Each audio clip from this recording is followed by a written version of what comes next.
আরিফ, আজকে কোনো কি ধান্দা পানি হয়েছে? না বড় ভাই, আজকে কেউ ধান্দা পানি করতে পারে নাই, তবে একটা চিন্তা ভাবনা আছে। কি যে ধান্দা পানি করি, সেই বড় ভাইটা অনেকদিন থেকে বাজারে ব্যবসা করছে। বলিসনি চাঁদা দেয় নাই মানে? আজকে ভোর পরে ধর চাঁদা নে তার কাছ থেকে। এই দাঁড়া, আমার ছেলে পেলে তোর কাছে গেছে কিছু মিষ্টি পানি খাতে দিছিস? এলাকাতে অনেক ব্যবসা করতিস।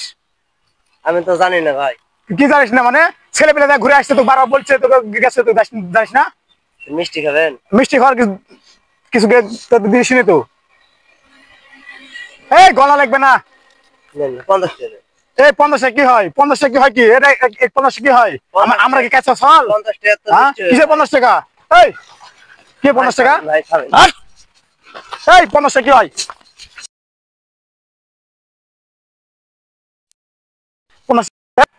কোনো কথা হবে না, কোনো কথা হবে না। ওটি বড় ভাই আছে, ওটি বড় ভাই আছে। এই কোন কাপড় হবে না? ওটি বড় ভাই আছে, বড় ভাই কাছে, বড় ভাই কাছে। ভাই এদের নিয়ে আসছি, ছেলে পেলে গেছে, আমাদের কিছু দেয়নি। আজকে 50 টাকা করে ধরে নিচ্ছি আপনার কাছে। ব্যাপার ভাই, আপনি এলাকায়, আমি গরিব মানুষ ভাই, আমি এই ব্যবসার উপর আমি চলি ভাই। গরিব মানুষ ঠিক আছে ভাই, ছেলে পেলে এদেরকেও তো বাঁচতে হবে, তাদের সংসার আছে, এটা তো বুঝতে হবে আপনাকে। তো কত টাকা নিচ্ছিস ভাই? ছাপ করে কেড়ে নিচ্ছি। আরে বেদব ছেলে, ছাপ করে নিবি মানে? তার কি সংসার নাই? তোর তো বিবেক নাই।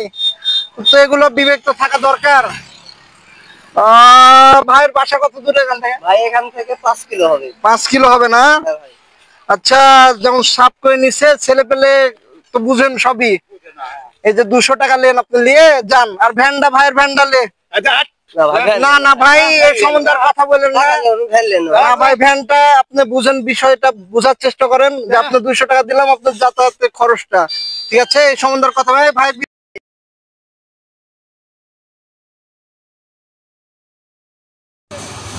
আল্লাহ, এমন দুনিয়াত পড়লো আল্লাহ।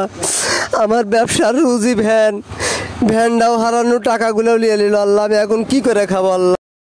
এমন দুনিয়াত পড়লো আল্লাহ। আমার ব্যবসার রুজি ভ্যান